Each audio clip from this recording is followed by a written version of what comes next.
এর পূর্বে আমাদের টোটাল 10টা টেন্স কমপ্লিট হয়েছে। আজকে আমরা 11 নাম্বার টেন্স করব, সেটা হচ্ছে ফিউচার পারফেক্ট টেন্স। আর ফিউচার পারফেক্ট টেন্স মিনিংটা হচ্ছে পুরা ঘটিত ভবিষ্যৎকাল। ফিউচার মানে ভবিষ্যৎ, আর পারফেক্ট মিনিংটা হচ্ছে পুরা ঘটিত, আর টেন্স মিনিং হচ্ছে কাল, পুরা ঘটিত ভবিষ্যৎকাল। তো এইটারও চিনিবার উপায় আছে। বাংলা বাংলা ক্রিয়া বা কাজের শেষে আ থাকবো, আ থাকিব, আ থাকবে, মানে কি থাকতে হবে? উনতুষ্ট আকার আ থাকবো, আ থাকিবে, আ থাকবো, এরকম ইত্যাদি থাকলে ফিউচার পারফেক্ট টেন্স হয়। এটা হচ্ছে চিনিবার উপায় আছে। টোটাল আমরা 3টা দিয়ে চিনে নিতে পারবো বাংলা ক্রিয়া শেষে, 3টা দিয়ে। ফিউচার পারফেক্ট টেন্সের মেন বিষয় হচ্ছে স্ট্রাকচার। মনে রাখতে হবে স্ট্রাকচার কি আছে। ফার্স্ট টাইমে থাকবে কি একটা সাবজেক্ট, প্রথমে থাকবে সাবজেক্ট প্লাস হয় শ্যাল হাব আর না হয় উইল হাব, তারপরে প্লাস ভার্বের থ্রি। ভার্বের থ্রি বলতে ভার্বে কয় নাম্বার রূপ বলো? 3 নাম্বার রূপ, যেটাকে আমরা বলি তাহলে প্রথমটাকে বলে প্রেজেন্ট ফর্ম, দ্বিতীয়টাকে বলে পাস্ট ফর্ম, আর তৃতীয়টাকে কি বলি? ভার্বের 3 নাম্বারে কয়টা নাম আছে? তাহলে ভার্ব থ্রি বলতে কি বোঝায়? পাস্ট পার্টিসিপল ফর্ম প্লাস কি আছে? অবজেক্ট। আচ্ছা, প্রত্যেকটা বিষয় সাবজেক্ট থাকছিল না? প্রত্যেকটা বিষয় ভার্ব থাকছিল, প্রত্যেকটা স্ট্রাকচারে অবজেক্ট থাকছিল, এবং তার সাথে এক্সটেনশন। এক্সটেনশন মিনিংটা হচ্ছে বাকি অংশ, যদি থাকে বাকি অংশ। এবার এখানে একটা নোট আছে, নোটটা একটু ভালো করে দেখো তো। শ্যাল হ্যাভ বসবে না উইল হ্যাভ বসবে, কার ওপর মানে কার পরে কি বসবে সেটা উল্লেখ করা হয়েছে নোটে। আয়ের পরে সবসময় কি বসে? Shall have. তবে আয়ের পরে উইল হ্যাভ দিলেও হবে, এখন দিতে পারবা, সমস্যা নেই।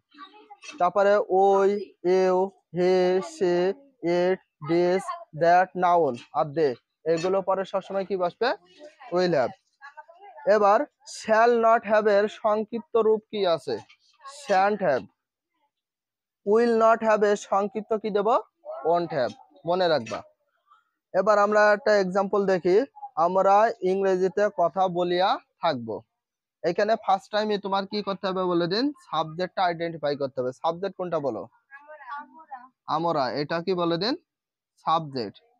আর এখানে হচ্ছে ইংরেজিতে এটা কি বলে দিন? অবজেক্ট। এবার কথা বলিয়া থাকবো, এই সম্পূর্ণ কথা বলিয়া থাকবো, এটা সম্পূর্ণটা কি বলে দিন? ভার্ব। মনে আছে? তো ইংরেজিতে কথা বলিয়া থাকবো, কথা বলা ইংলিশ কি? স্পিক। কোনো ভাষায়, বাংলা হোক, ইংরেজি হোক, হিন্দি হোক, যে কোনো ভাষায় কথা বলার জন্য সেটা লিখতে হয় স্পিক। তো প্রথম থেকে আমরা স্ট্রাকচার অনুযায়ী কমপ্লিট করব, দেখি পারি কিনা। প্রথমে আছে আমাদের এখানে স্ট্রাকচারের সাবজেক্ট। আমাদের সাবজেক্ট কি? আমরা। আমরা ইংলিশ কি? ওই। প্রথমে দিয়ে দিলাম কি বলে দিন? ওই। আচ্ছা, এবার সাবজেক্টের পরে কি দেবো? শ্যাল হ্যাভ আর না হয় উইল হ্যাভ, দুটার ভিতরে যে কোনো একটা। তো ওইর পরে আমরা কি পেয়েছি বলো? ওইর পরে দেব উইল হ্যাভ। তাহলে এখানে বসবে কি? Will have. ভার্বের 3 নাম্বার রূপ, যেটাকে বলা হয় পাস্ট পার্টিসিপল ফর্ম, যেটাকে ভার্বের 3 নাম্বার বলা হয়। তো ভার্ব কোনটা আমাদের এখানে? কথা বলিয়া থাকবো। কথা বলা ইংলিশ আমি একটু লিখে দিই, স্পিক। স্পিক মানে কথা বলা, এটা ভার্বের 1 নাম্বার রূপ। আর 3 নাম্বার রূপ হচ্ছে স্পোকেন। এটা হচ্ছে ভার্বে কয় নাম্বার রূপ? 3 নাম্বার। তাহলে এখানে কি বসবে বলো? এস পি ও কে ই এন, স্পোকেন। আচ্ছা, এখানে আমাদের অবজেক্ট আছে না? অবজেক্ট। তাহলে বাংলা অবজেক্ট কোনটা? ইংরেজিতে। ইংরেজিতে এটার ইংলিশ হচ্ছে ইংলিশ। আর তারপরে বলা হচ্ছে কি এক্সটেনশন। আমাদের কি কোনো আর বাকি অংশ আছে? নেই। তাহলে এখানে কি বসবে? Full stop. কারো কোনো প্রশ্ন আজকে দেখো। এইটাকে আমরা কি করব? এটা অ্যাফার্মেটিভ হলে এবার করব নেগেটিভ। তো নেগেটিভ করার সময় উইল এর পরে নট হ্যাভ বসবে না, উইল হ্যাভ এর পরে নট বসবে। Will not have. তাহলে কি বসবে? উই ছিল ওই, উইল ছিল উইল, উইল এর পরে কি বসবে? নট, তারপরে হ্যাভ। তাহলে উইল আর হ্যাভ এর মাঝখানে নট বসিয়ে দেবো, দিয়ে বাকি অংশ বসিয়ে দেবো সম্পূর্ণ। Spoken English. প্রথমটা হচ্ছে অ্যাফার্মেটিভ, দ্বিতীয়টা হচ্ছে নেগেটিভ। এটার অর্থ we will not have spoken English. আমরা কি ইংরেজিতে কথা বলিয়া থাকবো না? ইন্টারোগেটিভ বা প্রশ্নবোধক। তো প্রশ্নবোধক করতে হলে সর্বপ্রথম কি করতে হবে একটু বলি। উইলটা আগে দেবো আর উইলটা পরে দেবো, বাকি অংশ বসিয়ে দেবো। তাহলে কোনটা আগে বসবে বলো?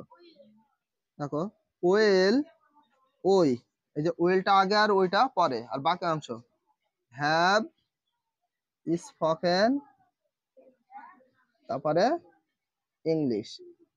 আর যখনই আমরা ইন্টারোগেটিভ সেন্টেন্স মেকিং করব বা তৈরি করব, লাস্টে কি চিহ্ন বসবে? Question mark. তাহলে এটার মিনিং হচ্ছে will we have spoken English, আমরা কি ইংরেজিতে কথা বলিয়া থাকবো? তাহলে কি করতে হবে? উইল নট এর সংক্ষিপ্ত এই যে এইভাবে দিতে হবে। তাহলে কি হবে? প্রথমে শুরুতে দেব ওন্ট হ্যাভ, এই যে উইল নট এর সংক্ষিপ্ত কি হবে? উইল নট হ্যাভ এর সংক্ষিপ্ত দিতে হয় না? তাহলে ওন্ট হ্যাভ, তারপরে বাকি অংশ, তারপর কি থাকছে বলে দিন। পরে কি ছিল? এই যে ওই ছিল, ওই, হ্যাভ ছিল, হ্যাভ, স্পোকেন ছিল, আর ইংলিশ ছিল, ইংলিশ। লাস্টটা কি চিহ্ন? Question mark. তাহলে এটা কি আছে? Won't we have spoken English, আমরা কি ইংরেজিতে কথা বলিয়া থাকবো না? তাহলে এটা হচ্ছে অ্যাফার্মেটিভ, এটা নেগেটিভ, এটা ইন্টারোগেটিভ, এটা হচ্ছে ইন্টারোগেটিভ প্লাস নেগেটিভ, এই চারটা আইটেম করতে হবে, ঠিক আছে?